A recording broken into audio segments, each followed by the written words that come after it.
The woman who washed Henry VIII's shirts knew things about his body that his ministers did not. She knew about the leg wound. She knew what it produced. She washed it out of his linen every single morning, and she was paid less than the boy who turned the kitchen spit. This is the royal laundry of 1530, and by the end of this video, you'll understand why the most invisible job in the palace was also one of the most dangerous. There is one specific item in Henry's laundry that terrified the people who handled it. Not because it was disgusting, because of what it meant politically.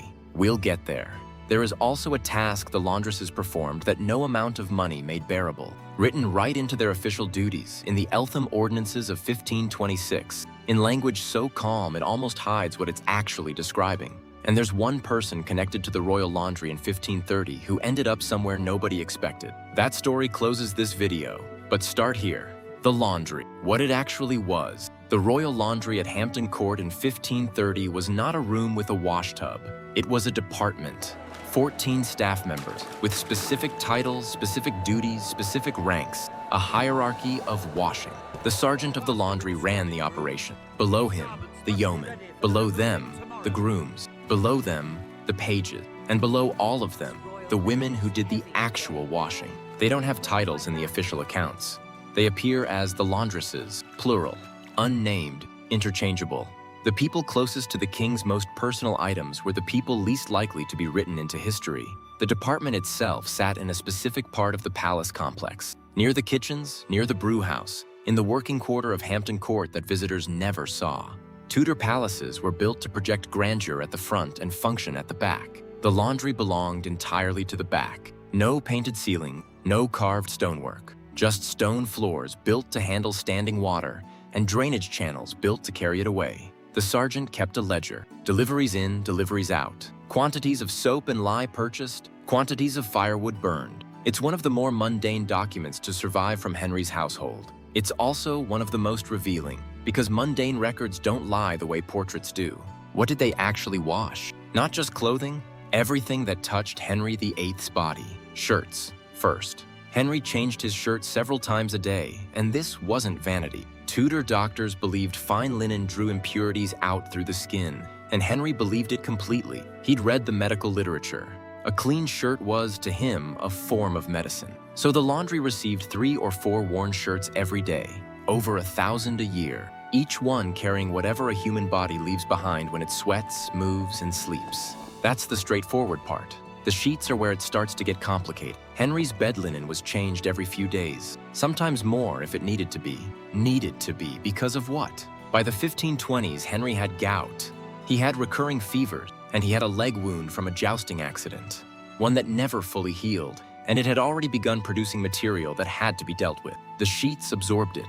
The laundresses washed it out, every time, without comment, without record. Silence was part of the job description. Here's what nobody asks about the royal laundry. What happened to the water? Heated in huge quantities, which meant fires, which meant wood, purchased in bulk specifically for this one department, carried in hot, carried out used, constant heavy physical work, in a room that stayed permanently damp and hot and smelled of lye. The wood ash solution used to clean everything, including whatever the lye was cleaning out. The laundresses worked in that room every day, for wages the accounts describe as modest. Modest is a generous word. Here's the number that stops you. The sergeant of the laundry, who managed everyone and signed the accounts, earned around £5 a year. A yeoman of the guard, an armed soldier, earned 3 or 4. The women who actually did the washing, their wages show up inconsistently, sometimes as one lump sum for the laundresses, sometimes not at all.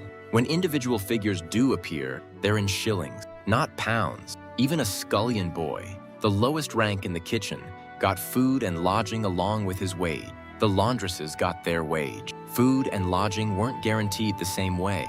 They were essential to the household. They were treated as an afterthought. The people who knew the most intimate details of Henry VIII's body were the people he was least likely to acknowledge existed. Walk through what a laundress actually did, because the process itself tells you what the job required. A shirt arrives from the privy chamber.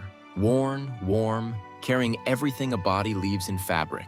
She knows this shirt. She's washed hundreds like it. She knows what a healthy man's shirt looks like and what a sick man's shirt looks like. She doesn't write any of it down. She doesn't tell anyone. Cold water first, to loosen it, then lye, applied carefully, Because lye is caustic. It burns skin on contact, and the laundress's hands showed it, rough, reddened. Then the rinsing, several times over. The wringing, the drying, in the yard or by the fires if the weather didn't allow it outside. Then folding, then delivery, back to the privy chamber. All of that, for one shirt. Henry went through 3 a day. And that's before anything arrived from the bedchamber on the mornings the leg wound had been active. There was no machinery to help with any of this.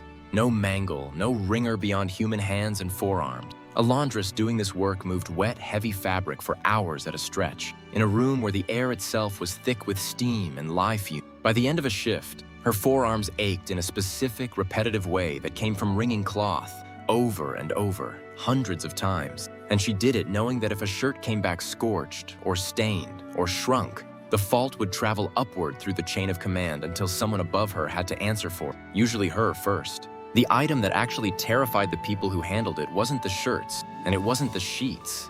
It was the dressing. The wound from that 1527 jousting accident never fully closed, and it defined the last 20 years of Henry's reign. Physicians packed it with linen daily, and that linen came to the laundry. The women who washed those dressings were handling the intimate medical waste of a man who could have them executed on a whim.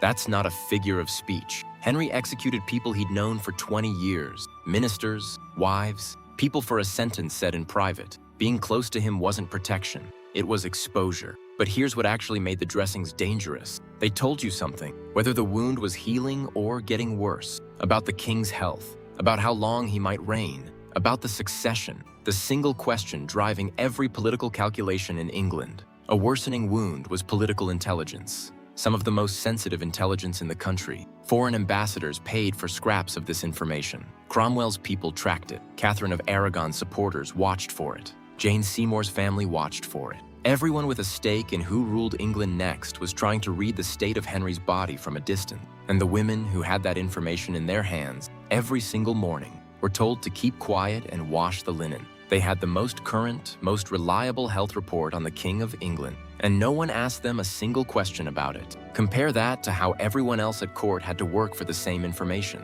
A physician had to examine the king directly, and even then, Henry controlled what he let his own doctors see. An ambassador had to rely on rumor, court gossip, second-hand accounts passed along corridors. Cromwell had to run an entire intelligence network just to get a fraction of what a laundress learned simply by doing her job. The most powerful information-gathering operation in England, in other words, was outperformed every morning by a woman with a washtub. The hierarchy of clean. The king's laundry came first, separate handling, separate schedule, inspected by the gentleman of the wardrobe before it went back to him. The Queen's laundry ran as its own operation, with her own laundresses and her own accounts. Privy Chamber staff came next. The hall staff, the hundreds of people eating at the lower tables, came last. Lower priority, lower quality linen, slower turnaround. And the laundresses themselves? Their own clothes were their own problem. They washed the king's shirts. Nobody washed theirs. They had knowledge that could shape the future of England, and they couldn't get a clean dress out of it. This wasn't unique to the laundry. It was how the entire household worked. Status at Hampton Court wasn't measured by what you knew, or even by how essential your work was. It was measured by proximity to the king's public image, how close you stood to the parts of him the court was allowed to see.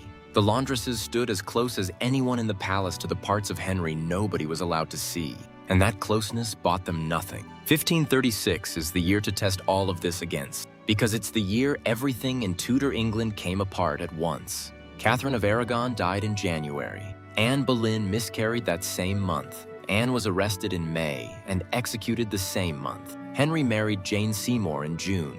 2 queens gone in 1 year, one to death, one to the block. The court running at maximum tension. And through all of it, the laundry kept operating because linen doesn't stop needing washing just because the politics are on fire. The women who'd washed Anne Boleyn's linen as queen, her own personal staff, found themselves, in the space of a single week, without a queen to serve. Some were absorbed into Jane Seymour's household. Some simply stopped appearing in the accounts. No severance recorded, no explanation. Their employment ended the same week their mistress lost her head.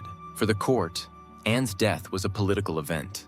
For her laundresses, it was unemployment. There's no record of anyone from the court checking in on them. No pension, no reference letter, nothing resembling what we'd now call a severance arrangement. One week, they were washing the linen of the Queen of England. The next week, officially, they were nobody's staff at all. Whatever they did next, find another household, go home, go without, the palace accounts simply stopped mentioning them, the same way they'd never fully mentioned them to begin with. It's worth noticing how fast that turnover happened. Royal households ran on continuity, on staff who'd served for decades and trained the next generation underneath them. Anne's execution didn't just end one woman's life. It quietly ended the working lives of everyone whose employment depended on hers, in the space of days, with no transition period at all.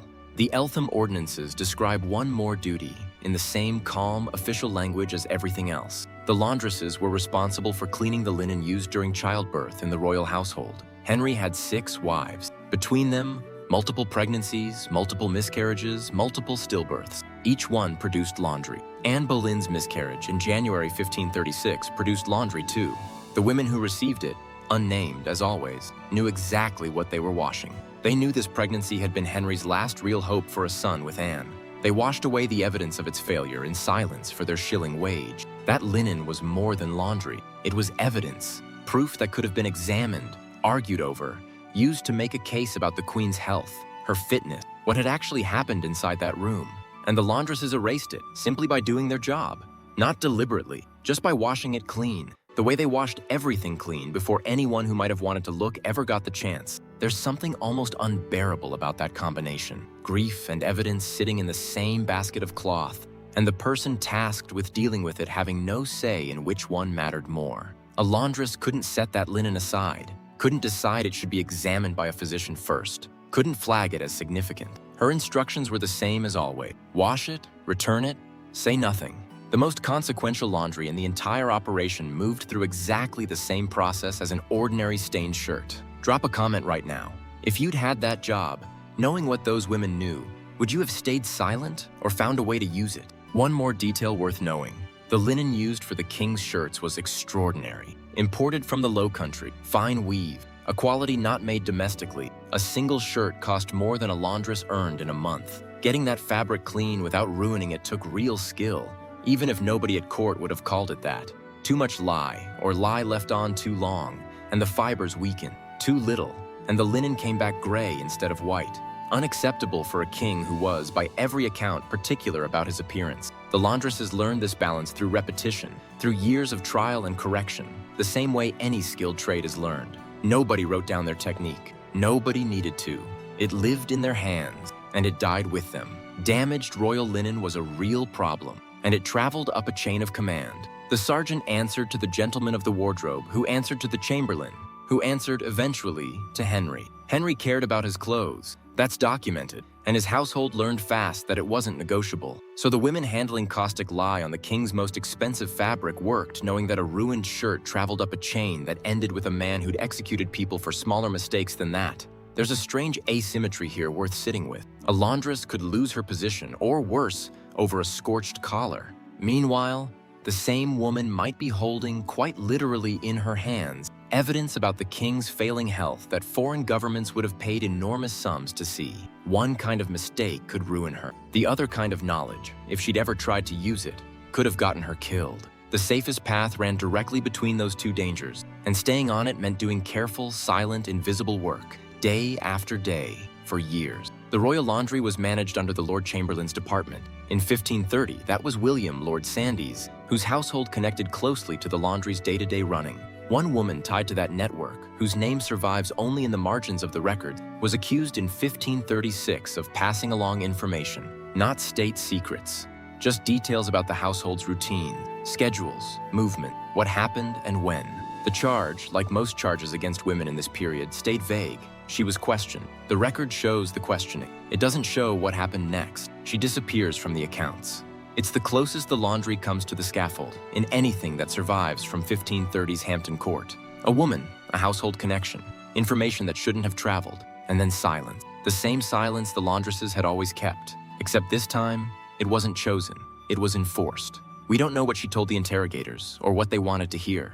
We don't know whether the information she'd passed along was gossip or genuine intelligence, or something in between that got treated as dangerous simply because a laundry connection made it feel that way to whoever was asking the question. What we know is that the pattern she'd learned, watch, know, and say nothing, apparently broke down somewhere. And breaking that pattern even once was enough to end her presence in the record entirely. Here's the thing that changes how you see the whole Tudor court. The laundresses had the most reliable information in the palace, and it was information nobody else could get without asking questions that would draw attention. They knew about pregnancies before they were announced. They knew about the king's health before his own ministers had confirmed it. His physicians had to infer his condition. His ministers had to guess. The laundresses didn't guess. They washed the proof. Think about what that means for how we understand Tudor politics generally. Every history of this period focuses on the people in the room, the ambassadors, the counselors, the wives. But the information those people were fighting over, arguing about, and sometimes dying for, was passing every single morning through the hands of women who never sat in any of those rooms and were never invited to. And in a court where information got people executed, the safest thing a laundress could do was act like she knew nothing at all. See nothing in the linen, notice nothing in the dressing, do the work, and disappear back into the anonymity the accounts had already assigned her. 14 people officially staffed the royal laundry. None of them appear in the popular histories of Henry VIII. The accounts record the sergeant, the yeoman, the grooms, every named officer of the laundry. The women who did the actual work, the ones the entire department existed for, are the laundresses. A handful of names have turned up in scattered wills and parish records, but systematically, the women handling the most intimate physical evidence of the most documented man in Tudor England are anonymous. History recorded what Henry wore. It never recorded who washed it. So here's the arc, start to finish. It began as dirty clothes. It became bodily evidence. The evidence became a health record. The health record became political intelligence. And the women holding that intelligence had no power to do anything with it at all, except stay quiet and hope that was enough. Anne Boleyn's household proved exactly how little protection came with proximity to the crown. The miscarriage linen proved that even the most sensitive political evidence in England could vanish in a washtub without anyone deciding it should. Their real job was never just laundry. It was erasing, every single day, the exact evidence that made them briefly, dangerously important. And history did to them what they did to that evidence. It cleaned them out of the record. The shirts are gone. The linen is gone. But the accounts remain. The Eltham ordinances, the purchase records for lye and firewood, the scattered wage entries in shillings. And if you know where to look, in those dry administrative pages, you can still see the outline of the women who were never meant to be seen at all. That outline is really all that's left of them. Not portraits, not diaries, not even, in almost every case, a first name attached to a surname. Just a line item in a ledger, a shilling paid out, a quantity of lye purchased, a department that functioned every single day for decades without anyone thinking to write down who ran it. Everything Henry VIII touched has been cataloged, studied, painted, and argued over for 500 years. The women who touched it right back, every morning before anyone else did, are still waiting for someone to ask their names. Did you know the royal laundry existed as a formal department with its own hierarchy and its own rules? What surprised you most? The leg wound? The miscarriage linen? Or the fact that these women are almost completely missing from the historical record? Tell us in the comments. And tell us where in the world you're watching from tonight. Subscribe to Unseen Dark Time, because the next video goes one room closer to Henry than this one did. The groom of the stool, a job more intimate than the laundresses, more powerful than most ministers, and more dangerous than either. The man who handed Henry a towel was executed in 1536. That story is already waiting.